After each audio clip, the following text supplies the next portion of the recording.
মানুষ পৃথিবীতে যতদিন আছে পৃথিবীও ততদিন থাকবে। আর মানুষের জীবনে ভুল নেই এমন মানুষ খুব কমই পাওয়া যায়, কিংবা প্রত্যেকটি মানুষের জীবনেই ভুল আছে কিছু না কিছু। কোনো ব্যক্তি বুকে হাত দিয়ে বলতে পারবে না আমার জীবনে কোনো ভুল নেই। সবার জীবনেই ছোট বড় কিছু ভুল থাকে। তো আমাদের লক্ষ্য রাখতে হবে যে আমরা একই ভুল কাজ যেন বারবার না করি। যেমন হাদিস শরীফের মধ্যে এসেছে, মুমিন কখনো ভালো আল্লাহ তাআলার বান্দা, উত্তম বান্দা কখনো একটা ভুল কাজ বারবার করতে পারে না। সেজন্য আমার ধারা আপনার ধারা যে ভুল কাজগুলো হয়ে গেছে, অর্থাৎ যে ভুলটা আমরা করে ফেলেছি, সেই একই ভুল কাজ আমরা করার পরে দ্বিতীয়বার যেন না করি এবং আল্লাহর কাছে তওবা করি। আল্লাহ অবশ্যই আমাদেরকে ক্ষমা করে দিবেন, তিনি ক্ষমাশীল এবং দয়ালু। আপনি নিজে যে ভালো, এটা আপনার স্বভাব, চরিত্র, চলাফেরা, কথাবার্তা সেটাই প্রকাশ করে দিবে যে আপনি কতটা ভালো।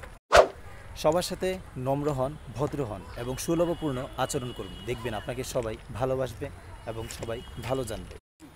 এমন কোনো কাজ করবেন না যেটার দ্বারা মানুষ আপনাকে খারাপ জানবে এবং খারাপ বলবে। আর কখনো অজুহাত দেখাবেন না। এই অজুহাত জিনিসটা না অনেক খারাপ এবং অনেক পচা। এই অজুহাত জিনিসটা ভালো মানুষেরা কখনো দেখাতে পারে না। যারা ভালো মানুষ তারা কিন্তু শত কষ্টের মাঝেও অজুহাতকে ঢাকা দিয়ে সে ভালো থাকার চেষ্টা করে এবং মানুষের সামনে ভালো নিজেকে প্রদর্শন করার চেষ্টা করে।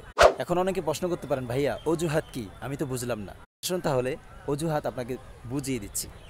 যেমন ধরেন, এখন সকাল বাজে 8টা, আপনার আব্বু আম্মু আপনাকে ঘুম থেকে ডাকলো আর আপনি উঠলেন, বললো যে যাও তাড়াতাড়ি স্কুলে যাও, অথবা মাদ্রাসায় যাও, অথবা ভার্সিটিতে যাও।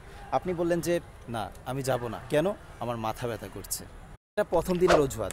দ্বিতীয় দিন আপনি বললেন যে আমার পেট ব্যথা করছে। তৃতীয় দিন আপনি বললেন যে আমার শরীর ব্যথা করছে। চতুর্থ দিন আপনি বললেন যে আমার চোখ ব্যথা করছে। পঞ্চম দিন আপনি বললেন যে আমার ভালোই লাগছে না। মেরে ভাই ও বোন, এই যে এই সমস্ত কথাগুলো তুমি বলছো, তুমি কি একবারও ভেবেছো তুমি নিজেকে নিজে কতটা ছোট বানিয়ে ফেলছো? আরে মানুষ একবার পারে, দুইবার পারে, কিন্তু তিনবারের সময় যদি মানুষের সত্যিকার তার যদি পাও ব্যথা হয়, চোখও ব্যথা হয়, মাথাও যদি ব্যথা হয়, তারপরেও কিন্তু তৃতীয়বারের সময় সেই ওই ব্যথা নিয়েই সেই স্কুলে যাবে কিংবা ভার্সিটিতে কিংবা মাদ্রাসায় যাবে। এটাই একটা বুদ্ধিমান এবং সহজ সরল এবং বিবেকবান ব্যক্তির কাজ। কারণ আমি আমার কথাই বলি, ভুল মানুষের প্রত্যেকটা জীবনেরই কারো না কারো কম বেশি হয়। আমি আমার কথা বলি, যখন ছোট ছিলাম আমি একদিন যখন আব্বু মক্তবে পাঠাতো আমাকে, তখন আমি বললাম যে আমার ভালো লাগছে না। কিন্তু আসলে বাস্তবে সেই দিন আমার ভালো লেগেছিল, সেদিন আমার কিছুই হয়নি। দ্বিতীয় দিন যখন জিজ্ঞেস করলো, তখন আমি বললাম যে আমার কেমন জানি লাগতেছে, শরীরটা একটু ব্যথা ব্যথা করছে। ছোট ছিলাম তো, তাই এগুলো বলছি। তো তখন দ্বিতীয় দিন আমি এই কথা বললাম। তৃতীয় দিন যখন আব্বু আমাকে জিজ্ঞেস করলো, তখন আমি বললাম যে হায় রে, প্রথম দিন বললাম যে ভালো লাগে নাই, দ্বিতীয় দিন বললাম যে কেমন জানি করছে, শরীরটা ব্যথা ব্যথা করছে। এখন তৃতীয় দিনে যদি একই কিংবা অন্য কোনো একটা অজুহাত দেখায়, তাহলে তো আব্বুর লাঠির বাড়ি ছাড়া আর কোনো উপায় নেই। তখন নিজে নিজে ভাবলাম যে আসলে এটা বলা যাবে না।